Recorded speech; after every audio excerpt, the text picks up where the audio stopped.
Thank you very much, Mike. Is the mic on? Yes. Okay, very good. I just wanted to add my thanks to Christina. If you haven't been upstairs to see the Destination Moon display, it's awesome. And I have to tell you, it doesn't matter how many times I see it. Every time it's awesome. I get my camera out and I'm taking pictures of the displays. So that's a great job. But also thanks to those who worked on Mercury and Gemini that made St. Louis, what it is. And you notice that the McDonnell name is with the McDonnell Center for the Space Sciences at WashU. And that's also a very nice result of an endowment from the McDonnell family. And so there are many, many legacies to the McDonnell family. So speaking of the Apollo 11 display, if you were up there, or if you know about Apollo 11, you know that science was not a goal of Apollo 11, right? It was to put a man on the surface of the moon and then return him safely to Earth. Science was kind of an afterthought. In fact, Neil Armstrong did a fantastic thing. You were upstairs, you saw the rock box. They put rocks in the rock box, and he said, it looks kind of empty. They're going to kind of rattle around. Let me fill it with dirt. So he filled it with regolith, and that became sample 10084, the most studied geologic sample in history to this date. But as you know, as the Apollo missions went on, science did become an objective and was done very, very well. Well, if there's one thing I want you to take away from this talk, and I'll tell you now, it's that you won't hear from me in terms of science, been there, done that. Now, we did a lot of great science with Apollo and after Apollo, but there's much yet left to do, and I'll certainly hope to convince you of that. One other thing, Mike mentioned that I work with the Lunar Reconnaissance Orbiter cameras. I'm not going to tell you now, but I'll tell you at the end of the talk, if you remind me, something about that mission and what you can do with your cell phone. Okay, so you've had this slide up to look at quite a bit, and I'm a geoscientist, and I'm going to talk mainly about sort of some of the geoscience, planetary science kind of things that we do with science and will and can do on the moon. But I also want to make the point here that we like to think of lunar science or science having to do with the moon as on the moon, of the moon, and from the moon. So it's not just going and looking at lunar geology, and you're going to hear some of that from me, but it's astronomy and astrophysics that can be done from the moon. We can study from the far side the radio environment of the universe because it's the radio quiet far side. It's blocked from all the noise that Earth makes. So that's a long-standing goal, is to get a radio astronomy observatory on the far side of the moon. And hopefully do that before we're making a lot of noise on the far side with our own activities. There are also things like, you see, understanding the space radiation environment. Space is a harsh place beyond Earth's very much protective environment. And we need to understand this. And a lot of studies on this, even dating back to the Apollo days, but there's still more to learn, and we have to figure this out before we go to places like Mars. The space radiation environment is harsh and it's deadly, and we need to know we need to solve that. And the moon is a great place to actually learn how to do this and how to do it in a safe way. There are other things, and I'll talk about things like impact history, okay? But if you asked me, okay, so we heard about why we went to the moon in the first place. Why return to the moon? Why not other things? Why not other destinations? What do we need to do in returning to the moon? And I would put it as simply as this, and it's right here: learn how to live and work off Earth and beyond low Earth orbit. Now, I'm also, as a geologist, very much interested in the resources, and it's great to be in this room with forward thinkers like Peter and David and Brian and Bryce, and find ourselves thinking about what can we do, what resources can we use on the moon, and how can we use that to the betterment of humanity. So that's fantastic, and I think those are important things to do as well. But learning how to live and work off Earth, how to be safe as humans as we do activities in space, has got to be a big goal, a big part of it. Okay, let's see if we can make, too fast, Okay, so I would like to posit that yes, we know a lot about the moon from past and ongoing studies, but there's much yet to learn. We tend to think about the Apollo sites and we think about these rather smooth looking things. Yeah, yes, in some cases there are mountains in the background, but we've got some enormous mountains on the moon. And here in the upper left, Tycho Central Peaks. This is the product of an asteroidal impact, a large impact on the moon that made a crater and raised in the middle of the crater these central peaks. We don't really understand this process very well. The moon is the place in the solar system to study this process. On Earth, they had plenty of impacts like this, but they're not preserved because of erosion, mountain building, and so forth. Beautifully preserved on the moon. We've got some unusual volcanics. Up in the upper right there is a new type of volcanism that we found it's on the far side of the moon. We found this with the Lunar Reconnaissance Orbiter cameras. Beautiful location, just waiting to be studied, but it'll be many years before we get there with humans, I'm sure. Aristarchus crater, we'll come back to this. It's one of the bright craters that you can see on the moon with your naked eye with binoculars. And it's a fabulous place. We talked about the potential for a moon settlement or a moon village. This would be a great place, and we'll come back to that. There are things like, in the lower right there is a volcanic terrain called an irregular Mare patch. What's unusual about it is when we study this with images, we come to the conclusion that it's very young. And from Apollo studies, we found that the volcanism was mainly active 3 to 4 billion years ago. So what's this very young stuff? Could it be that the moon actually still has some active volcanism? So lot to learn. These are just a few examples. Okay, so science rationale for return to the moon. I told you I'm a geologist and I'm very much interested in the resources, and so I put resources kind of front and center here. But there are resources. You've heard about this in detail from Peter and David. And the thing we need to do is to better understand the resources, the deposits, and then to prove them. In other words, actually get onto the surface, do some in situ resource utilization, actually demonstrate the processes in producing some of these commodities, and actually demonstrate these things. And of course, this has feed forward to solar system exploration, because it's cheaper to go to the moon, get some of these resources, develop products, and then use them in space. The gravity well of Earth makes things very, very expensive to lift off from Earth. So we want to get the resources and build things on the moon. Scientific advancement, and the little cartoon on the lower right there gives you a hint of this. The moon really has been and still is a keystone of our understanding of planetary science, especially the terrestrial planets. We've learned things from the moon that are even difficult to learn from Earth, again, because Earth is constantly changing.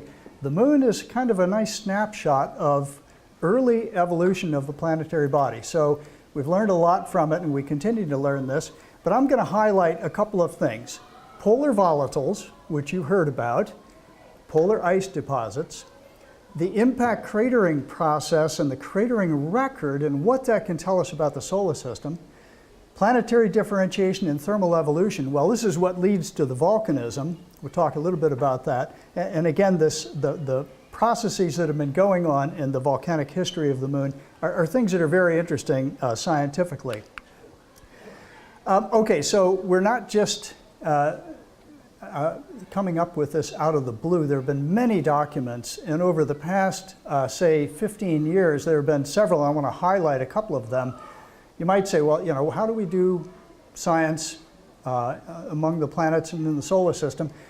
NASA actually has a process called the Decadal survey. So every 10 years, NASA has the National Research Council, the National Academy of Sciences, do a study and say, what are the highest priority things to do scientifically on the planets or in the solar system? And there are several things that are listed for the moon. So we have that document.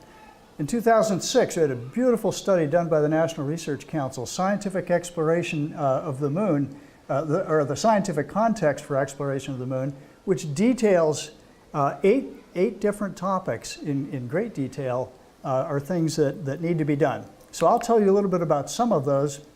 Here are two other documents. The one on the left is a workshop we did back in the mid-2000s, 2007, when the Constellation program was, in fact, what NASA was pursuing. So some of you remember this.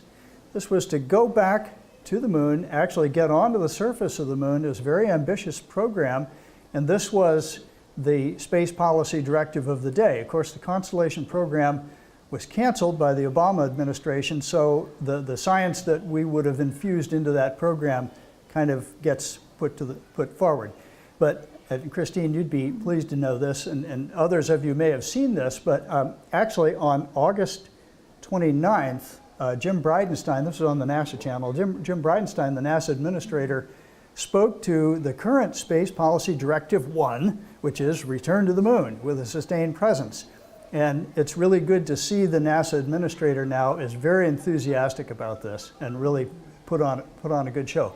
So he's addressing the NASA Advisory Council. Now we just need to get NASA to follow suit. And then on the right-hand side is just an example of one document that details in some very beautiful papers that are meant for anybody to read, including government officials, about some of the neat science to be done on the moon. So we have not, it's not a case of been there, done that. There's much yet to do. All right, let's start with polar volatiles. The poles of the moon are a unique environment. You know, the Earth has a, let's see if the laser pointer works. The Earth actually has a tilt to its axis, but the moon's axis is very much perpendicular to the ecliptic plane. What this means is as we go around the sun, the Earth-Moon system, the low topography at the poles tends to be in shadow and stay in shadow. It's called permanent shadow in some locations. Really, really cold temperatures, meaning that when things like, any volatile things like hydrogen, OH, other CO, CO2, et cetera, when those molecules get to those cold traps, they condense and they become part of the regolith, and they can be present as ices, stable for billions of years. So these are unique environments, very, very cold. Temperatures below 100 Kelvin down to as cold as about 30, 35 Kelvin, which is pushing close to absolute zero. These are unique environments, and there are ices there, and the ices have been proven. Now, we don't know the details of the deposits, but we've had a spacecraft impact into one of the polar regions, put up a plume of material, and then sense in that plume what some of the materials are. In fact, some of those are shown here. This was the site. This is the Cabeus crater. The mission was called L-Cross, and it went with the Lunar Reconnaissance Orbiter to the moon, but what we did is slam a booster in to this permanently shaded region, and you can see it's very cold temperatures right here, and then sense that with a bunch of sensors, Lunar Reconnaissance Orbiter, some Earth-based sensors, and there was even a trailing spacecraft with L-Cross that sensed the material that came up in that plume. And so what was found?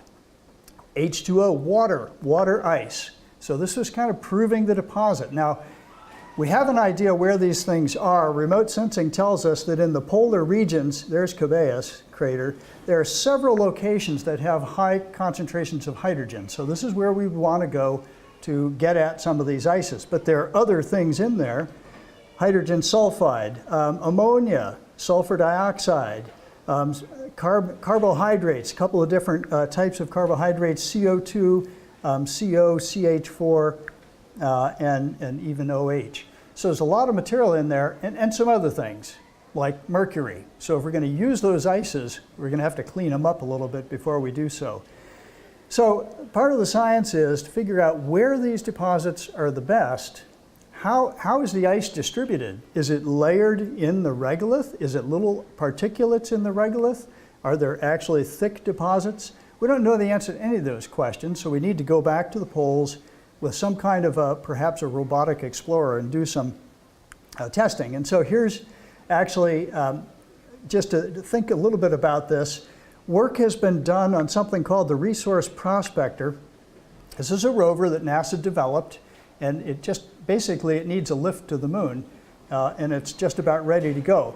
But it will answer questions such as, how do we process these volatiles? What kind of in situ resource utilization device is David going to have to design to send to actually use these deposits? But all the things are there that we need: carbon, nitrogen, hydrogen, These are things that are put there by the solar wind. Peter said, the moon is highly depleted of carbon.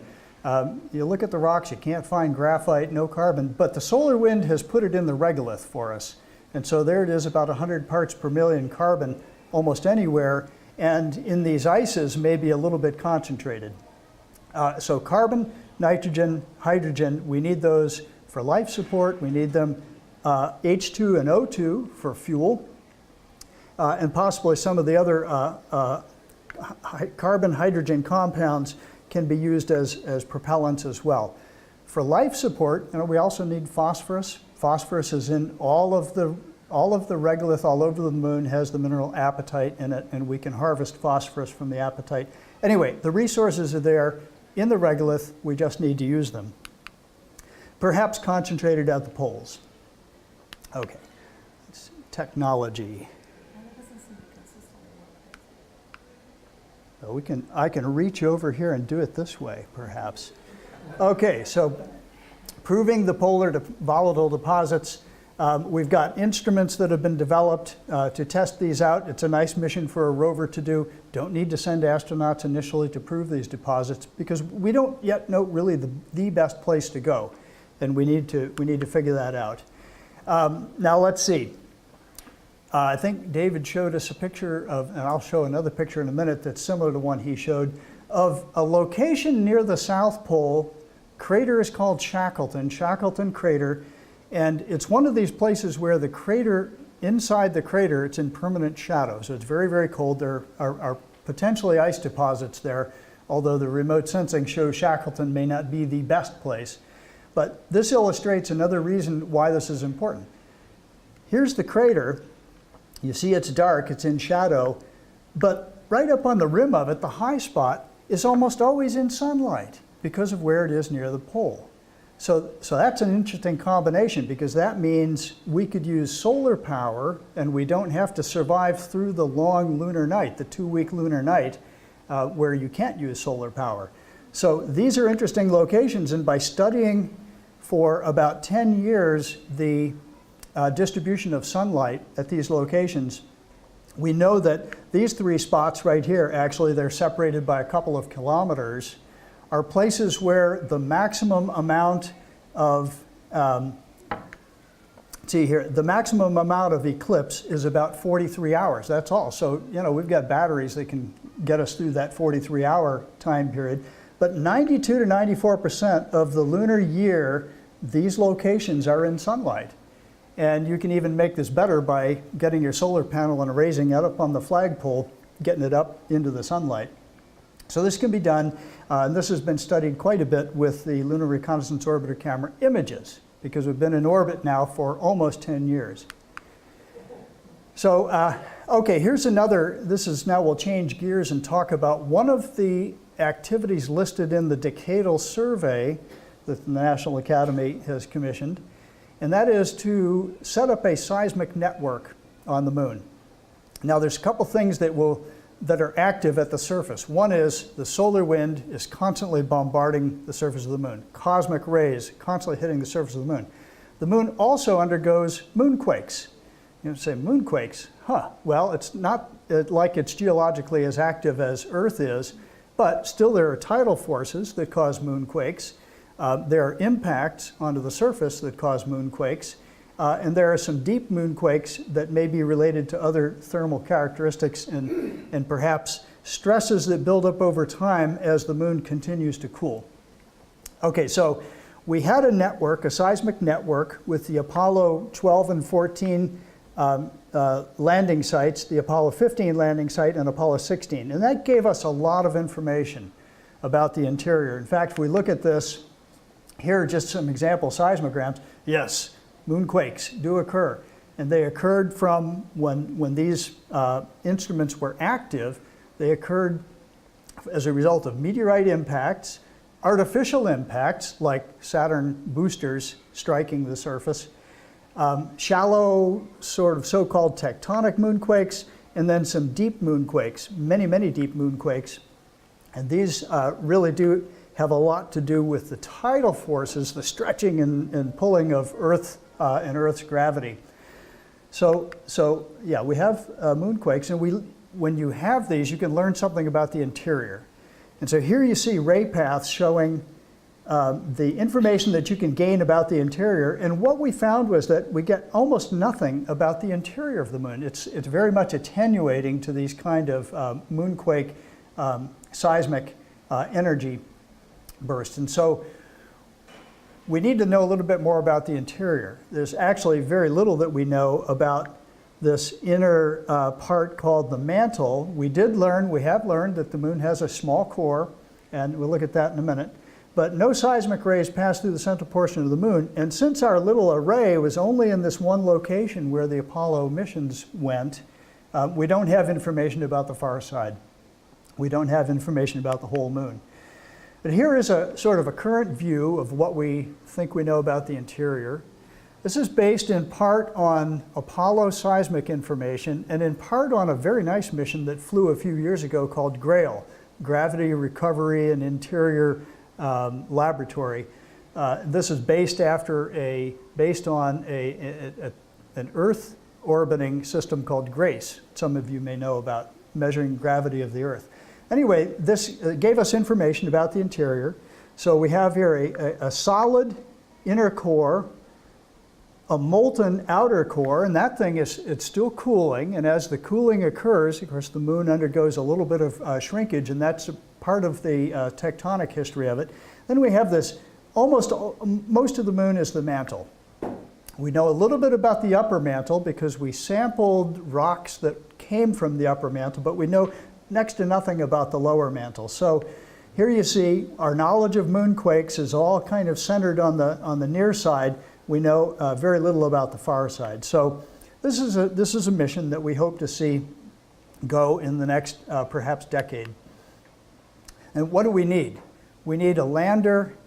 A far side station would be great, but we can actually do a lot with near side stations. But the better the separation, the bigger the separation, the better. Okay, so this is the geophysical network. Here you see, kind of fun to see this, the seismometer with Apollo 16 set down, and we need to put these in several locations. A global seismic network is an achievable goal, and this again goes back to the Decadal survey. Now, not all the missions that the Decadal survey calls upon actually happen, but there's a competitive process for proposing missions, and you can do that, and hopefully you get a mission that will go. But the Decadal survey puts a lot of priority onto this, and that's helpful to us. Okay, we'll shift gears again and talk a little bit about the bombardment history of the solar system as recorded on the moon. Again, the moon has the best and most accessible record of the impact process in the solar system.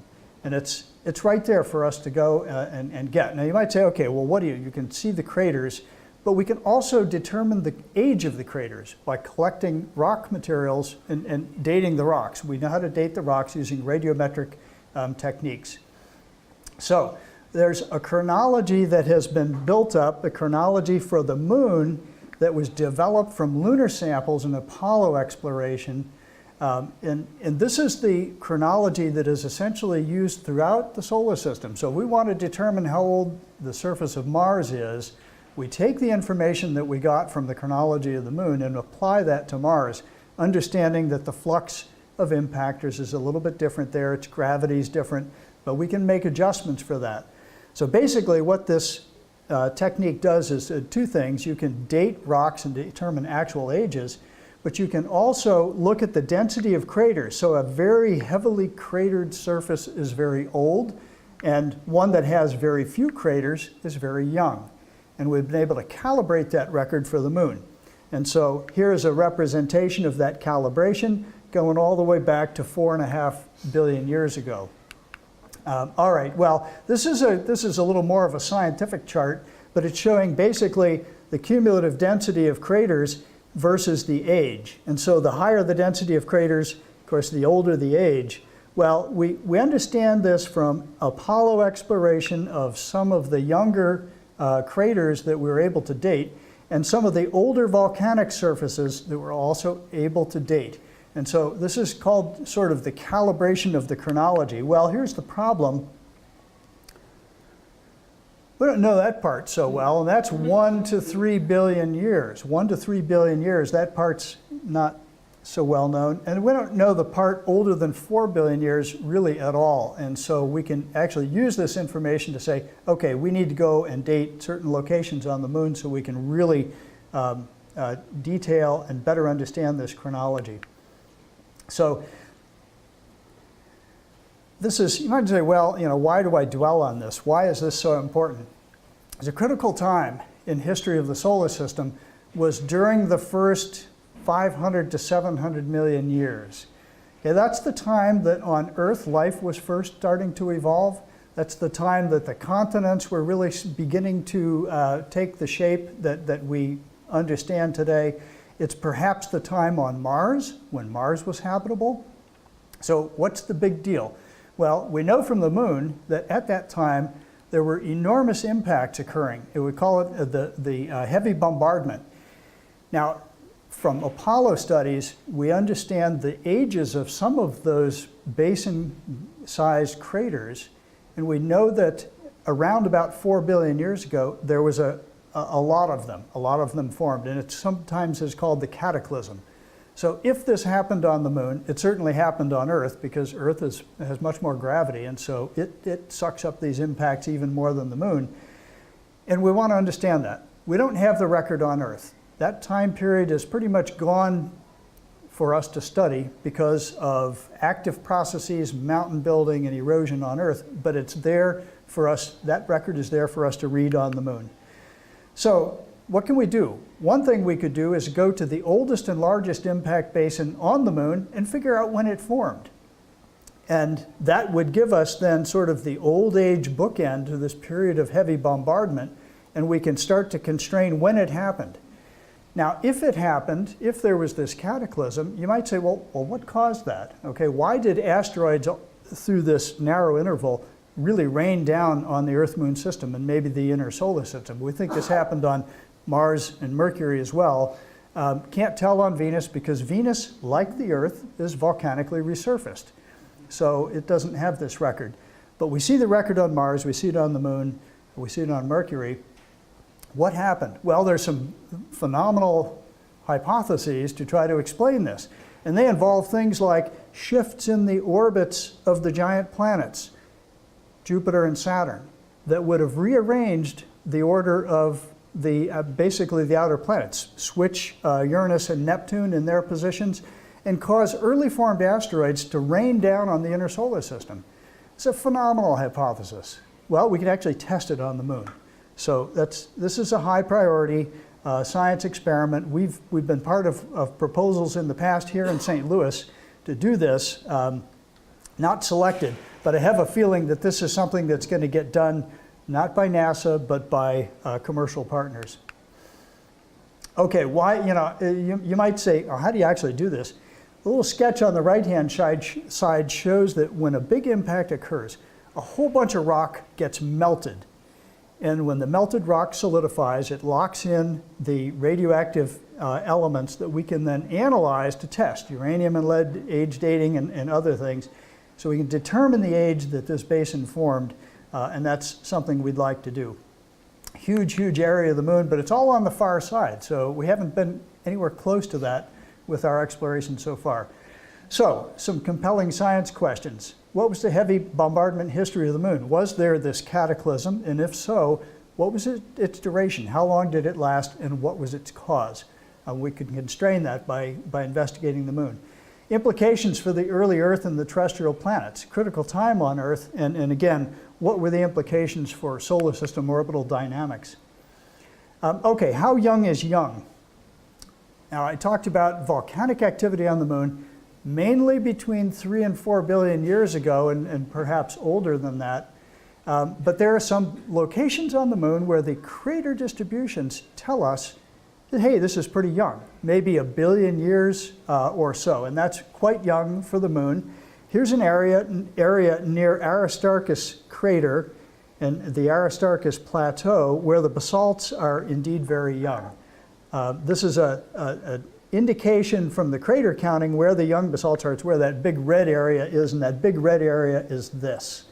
And so I think we'll see in the next 5 to 10 years efforts to determine the age of volcanics like this. And in fact, the Chinese have one of the Chang'e missions, the Chang'e 5 missions, is a sample return from not this area, but from up and another area up here where the basalts look to be young, and that may happen in 2019. So stay tuned. The Chinese are moving out very fast on this. Another very young thing are these things I alluded to in the beginning, areas where it looks for all the world like this stuff is very fresh lava, kind of like what you'd see if you were looking from high altitude at Hawaii now, where fresh lava is flowing. This stuff may only be a few 100 million years old, and you're saying, whoa, that's old. But that's young geologically for a planet like in the moon. We think the moon is cooled to the extent where we're not seeing much volcanic activity or any. This might actually still be active. Sometimes it's kind of funny. When you look at images like this, some of you will see the dark splotches as being positive relief, and some of you will see that as being like holes in the ground. How many of you see it like a hole in the ground? I see a horse head. Yeah, there's definitely. So there are lots of things you can see in there. What if this happens to you? If you're looking at a picture of the moon and you say, "What are all these mounds?" Well, they're probably craters, and what you have to do is turn the image upside down and look at it. And our brains are all wired differently, so half of us see those as positive relief and half see them as negative. But these are things that are standing up, kind of like pancakes on a hot frying pan. All right. And if you look over here, this is elevation, and you can see the purple is low, and then green, and of course red is high. So what this actually is it's the area at the top of a very broad shield volcano, right at the very top, called a caldera, where we think relatively young lava came to the surface, and it's heated from something. There's a heat source inside the moon that is still able to make its way to the surface like a hot spot, like the Hawaiian hotspot, and actually give us this volcanism. But gosh, we haven't visited any of these, only seen these in remote sensing, and so we'd like to go there and visit. Impact craters. I think Christine actually has a picture of this one. This is Copernicus. This is one of the big craters that you see when you just look with your eyes at a full moon. It's on the near side.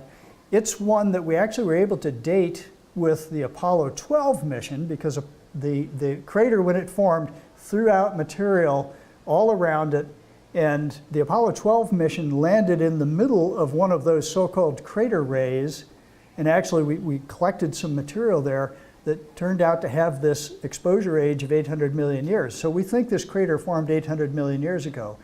But craters like this all over the moon, Copernicus, Tycho, they're the best in the solar system.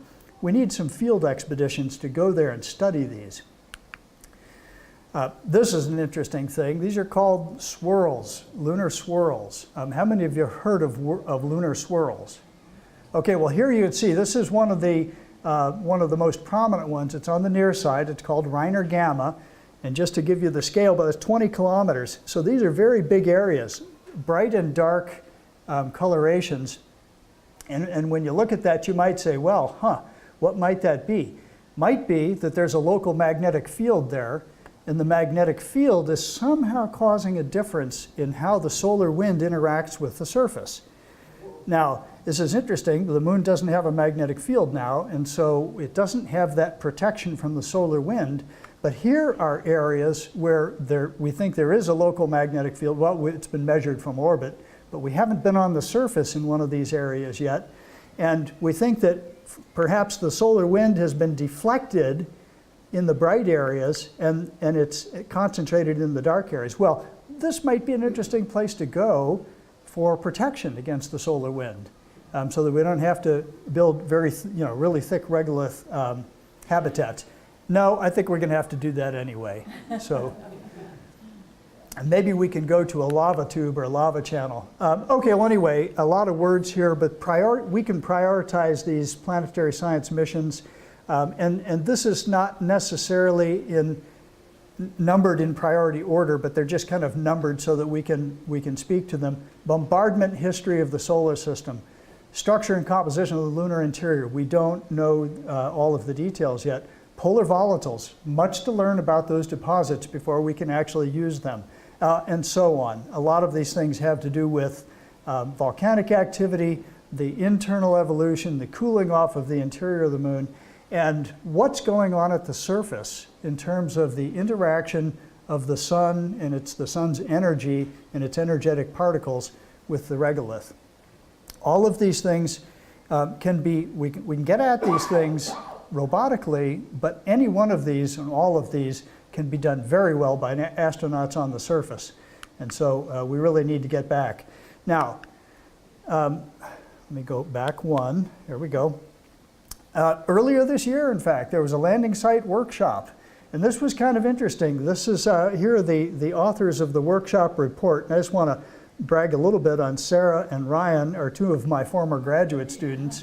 And so that's great that they were involved in this study as well. But basically, this was a gathering of scientists to say, here are the places we want to go on the moon and why. And who was sitting in the audience but a number of commercial entities, companies, with interest in getting us to the moon, saying, okay, we may not go back to the moon for science purposes, but whenever we do go back to the moon, and wherever we go, good science can be done. And so we want to factor that in. Now, it may be someday that the business case involves selling data to NASA and NASA scientists, but at the same time, I think the primary reasons we'll go back will involve a business case and use of resources. You'd say, okay, where should we go? Well, if you ask 12 scientists where they want to go, you'll get 24 answers. So anyway, these were some of the places that got a lot of votes, so to speak, or a lot of interest. And I'll just point out the polar regions, obviously, very high priority. And this group right in here is right around the area of that Aristarchus crater and plateau that I talked about. And so some of the things that they talked about in the report as being key technology developments, this is, and again, we're just looking to the very near future here. Further down road, there's much more. But initially, gosh, we don't know how to survive the lunar night really very well, and we need to do that. We need to be able to keep electronics happy and keep batteries operating through the lunar night unless we go to a place where there's permanent sunshine. Communications for the far side. We need a communications infrastructure. We need to be able to actually communicate with assets on the surface. Obviously, autonomous hazard avoidance. A lot of work is being done on this. Mobility systems, rovers, and the kinds of things that you saw in previous presentations for utilizing and working with resources. And then mitigating the dust.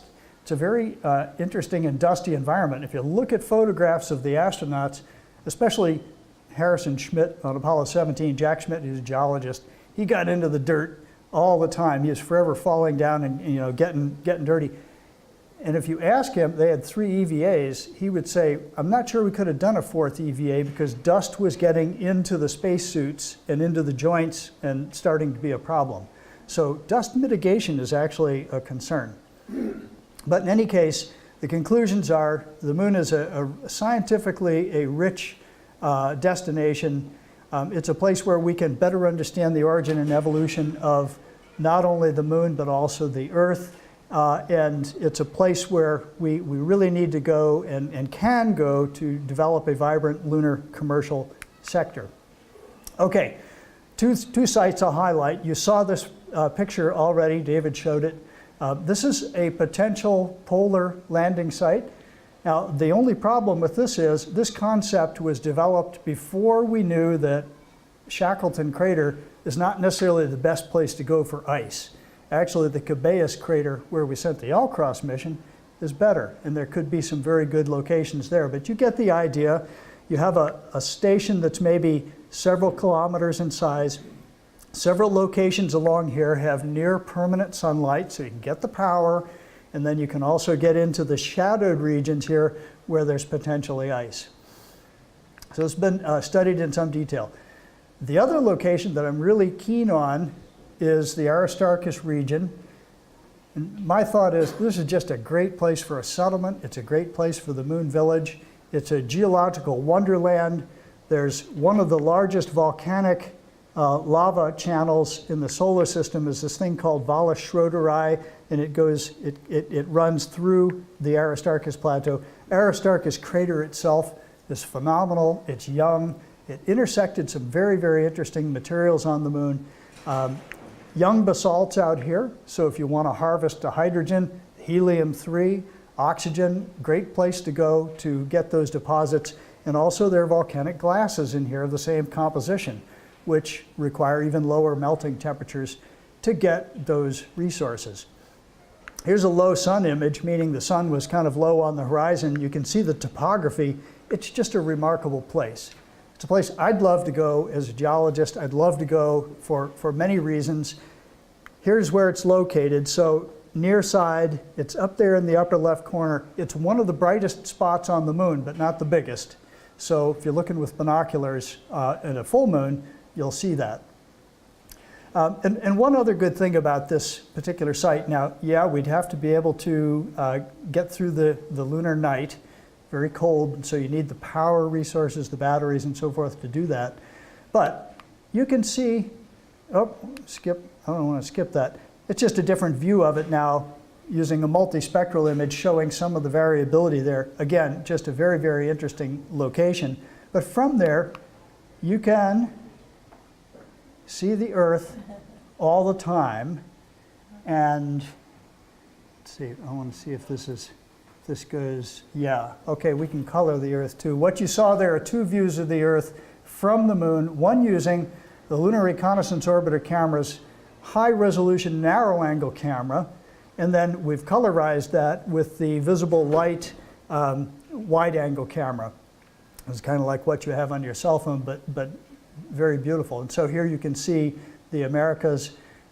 You can have a synoptic view of the Earth all the time from the Earth-facing side of the moon, and it's actually there's actually a series of observations one would like to make of Earth from a lunar station, because you can see the whole disk all the time as it goes through its day-night cycle and its weather cycles. Okay, that's it. Thank you very much. I'll do question and answer your time. Yeah.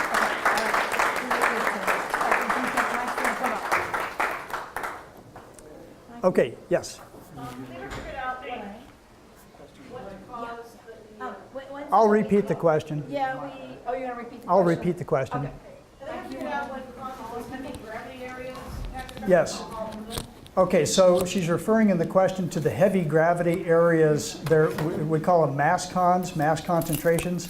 So when the big impacts, the basin impacts, the ones that are now filled with Mare basalt, when those big impacts occurred, part of that impact is actually a rebound of the mantle and an uplift of the dense mantle underneath the basin.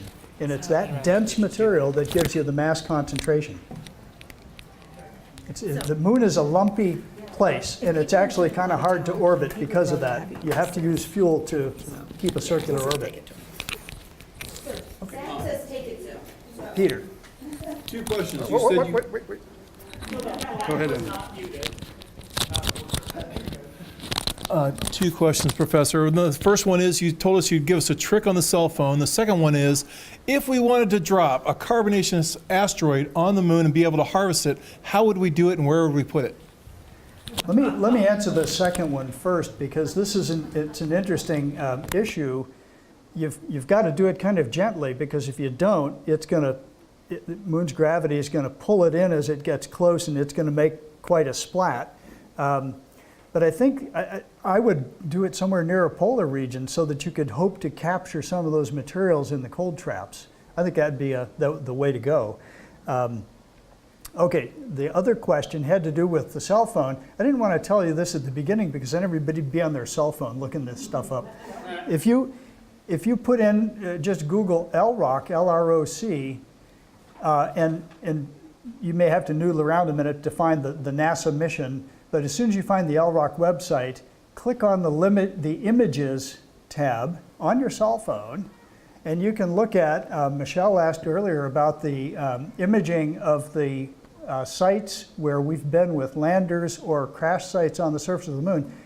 And they're right there. You can noodle your way into those images and actually take a look at high resolution all the Apollo sites, surveyor sites, ranger sites, Lunicod. They're in there, and you can noodle around, and you can also see all these other images I've been showing. They're all available on that website. And you can get them on your cell phone. It's pretty neat. Next question? Oh, hang on, let me-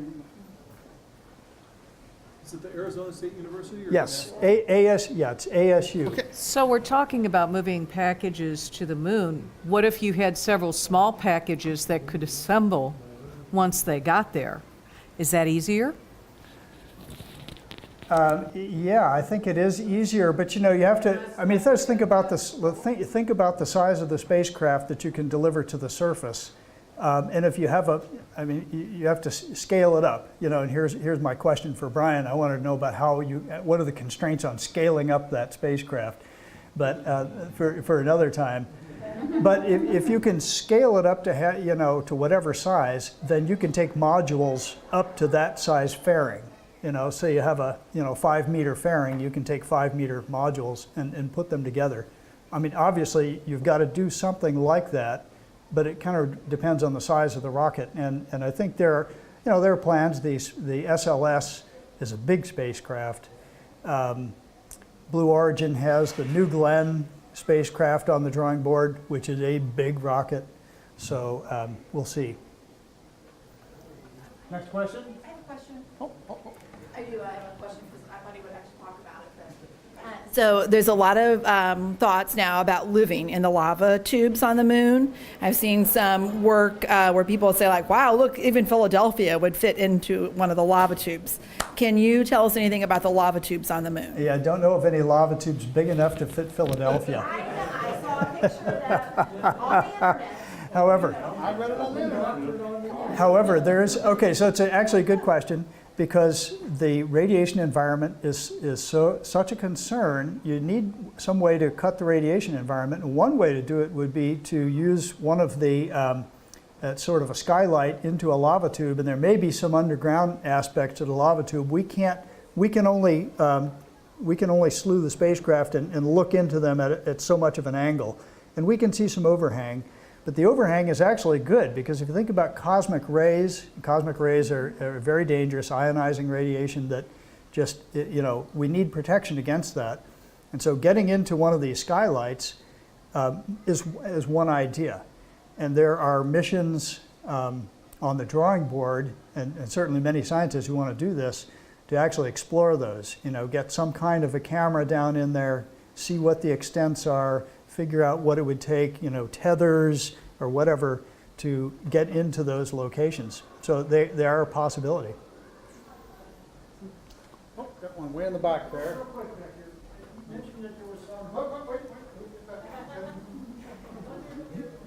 He's got to get his exercise. You mentioned that there were some evidence of some past active volcanoes on the moon. Is there any evidence of current volcanic activity? And it doesn't have to be big. What I'm looking for is one of the problems that was presented earlier, at least everybody talked about around the problem, was getting power sources and energy on the moon. And using the temperature differential of something that as big as a volcano might solve some of that problem. So we haven't seen anything that we would say is active now. And so, when I said relatively young activity, remember a couple 100 million years perhaps. So what I would say is maybe there's the potential for that, but we haven't seen anything. And one of the kinds of observations we do with Lunar Reconnaissance Orbiter is to image the same area over and over again. And that's the way we've been able to find new impacts and actually correlate those with some of the observations from Earth of impacts. But we haven't seen anything that would suggest active volcanism today. I think the chance of that is better on Mars. Phil has a question. Yeah, so when I'd heard about some of the discoveries of water on the moon, there was lots of people excited on the internet saying, oh boy, we've got lots of water to drink. There's water everywhere to drink. And I started thinking about it, and it seems like on the moon, where the volatiles have been escaping for a long time, that we would have maybe heavier isotopes of hydrogen and some of the elements. Do we have information about isotope Yes, differences? so actually in the past 10 years, 12 years, there's been the advances in the sensitivity of instrumentation that can make those measurements of hydrogen and deuterium and the D to H ratio, and we do indeed see strong enrichments in deuterium that tell us about that escape process. A couple of things here. One is whenever there was a lunar lava at the surface, you know, that's giving off gases. We don't know exactly what the gases were, whether they were OH or CO or CO2 or, you know, we have some ideas about that. But clearly hydrogen gets lost preferentially, and so you get deuterium actually being enriched. One of the things we really want to do is to get the isotopic signature of the polar ices, because we want to know, is that cometary stuff? And if so, it's a very valuable, I mean, scientists are going to be fighting the resource utilization, you know, for those ices, access to the ices, but obviously resource utilization is going to get a fair chunk of it. But yeah, that's a very good question. The other aspect is the hydrogen that's everywhere in the regolith, anywhere on the moon, which is solar wind implanted hydrogen, actually has the isotopic signature of solar wind. And so it's one of the ways that we can get at what's the composition of the material coming off the sun, the solar wind. We also had a really nice mission called Genesis that was actually designed to collect solar wind in space. And comparing that with the lunar record is an area of active ongoing research, and it's of interest to some people at Washington University, in fact. We have time for one more question.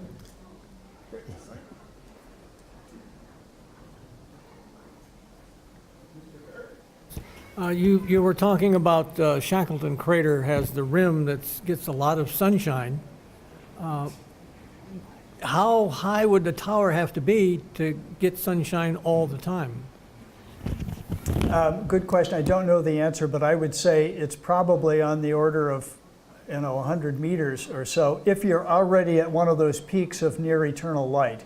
So, a little bit of elevation gets you a lot. And we know about the illumination conditions in the topography now to such an extent that we could probably pinpoint some very good locations on the moon to do just that. Okay, well, thank you very much for your time today. We have 4 different coins there, one of which you can choose one of these. There's actually 3, I think. Okay, well, I know which one I want. You know which one you want? I have to read this. Oh, wait, are they the same?